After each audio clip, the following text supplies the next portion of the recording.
In the summer of 1943, the Mediterranean sun beat down on the rugged hills and dusty roads of Sicily. Olive trees stood motionless in the heat, and ancient stone villages looked much as they had for centuries. But beneath this quiet landscape, a storm was approaching. Allied forces were preparing to strike the island in what would become one of the most decisive campaigns of the war in Europe. For Italian soldiers stationed across Sicily, the coming invasion was expected, but what they did not expect was the speed, coordination, and relentless momentum of the American armored advance. Many of them had been told for years that the Axis armies were unstoppable. Propaganda promised that the Italian military, alongside its powerful German ally, could defend the Mediterranean fortress. Yet when the first waves of Allied troops landed in July 1943, the reality of modern mechanized warfare arrived with shocking force. Operation Husky began on the night of July 9th, when hundreds of Allied ships approached the southern coast of Sicily under the cover of darkness. The scale was staggering. Over 150,000 soldiers from American, British, and Canadian forces were moving toward the island in the largest amphibious operation the Allies had attempted up to that point. Aircraft roared overhead, paratroopers dropped into the night sky, naval guns thundered across the coastline. For many Italian defenders, the sheer size of the invasion was already overwhelming. But it was what followed on the ground that truly shattered expectations. Among the American forces landing on the beaches were units equipped with the M4 Sherman tank, the backbone of U.S. armored divisions. Compared to the heavily armored German Tigers or Panthers that would later dominate European battlefields, the Sherman was not the most powerful tank of the war, but it had something equally important: reliability, speed, and the ability to operate in coordinated formations supported by infantry, artillery, and air power. American armored doctrine emphasized momentum. Tanks were not meant to crawl cautiously across the battlefield. They were designed to push forward rapidly, exploit gaps, and maintain constant pressure on enemy positions. Italian defenders, many of whom were equipped with outdated equipment and limited anti-tank weapons, had rarely faced such tactics. As American forces pushed inland from the southern beaches near Gela and Licata, columns of Shermans began moving across dusty Sicilian roads. Engines roared, tracks clattered over stone and gravel. Infantry rode alongside the armored vehicles, ready to dismount and secure villages along the advance. The pace of movement shocked many Italian soldiers who had expected a slower, more methodical attack. Instead, American armored units were advancing kilometers at a time, often bypassing resistance to keep the offensive moving forward. At Gela, the first major clashes revealed the contrast between the two sides. Italian coastal divisions attempted to resist the landings with artillery and defensive positions, but they quickly found themselves under combined attack.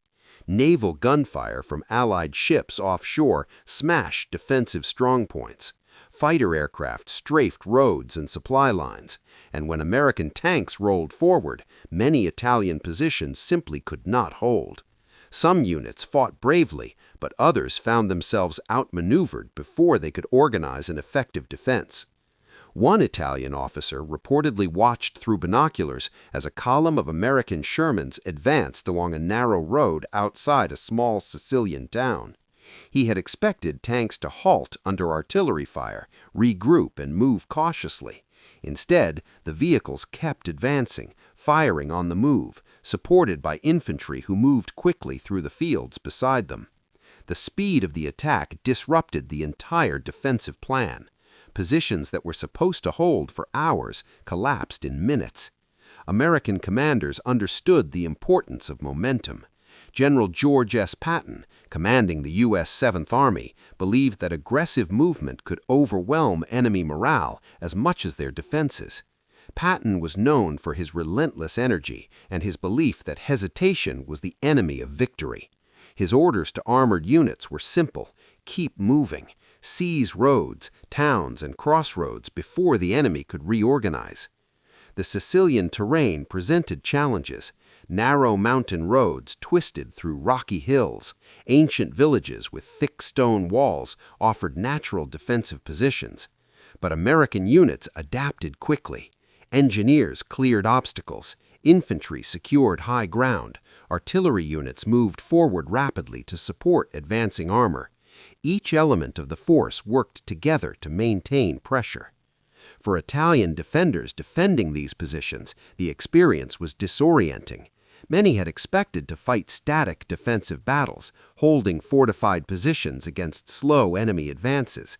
Instead, they faced fast-moving armored columns supported by aircraft that dominated the skies. Communications often broke down as units were outflanked or cut off from headquarters. Some commanders attempted organized resistance, but others quickly realized their positions were becoming untenable.